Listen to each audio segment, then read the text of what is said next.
Se hai algo que nos chama a atención nada máis entrar na igrexa da Colexata é a inclinación dos seus piares.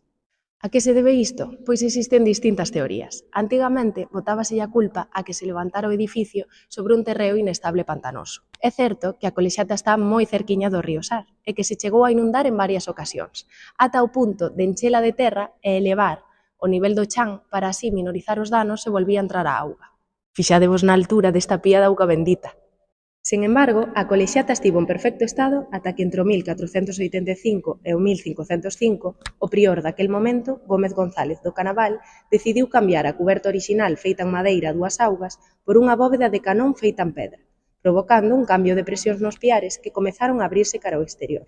Nunha das dovelas da bóveda atopamos o escudo do prior Canaval, quen ademais se atopa hoxe enterrado no interior da igrexa. Para frear a inclinación, decidiuse cubrir a Colexata por fora con estes rotundos arcobotantes, que exercen presións cara adentro.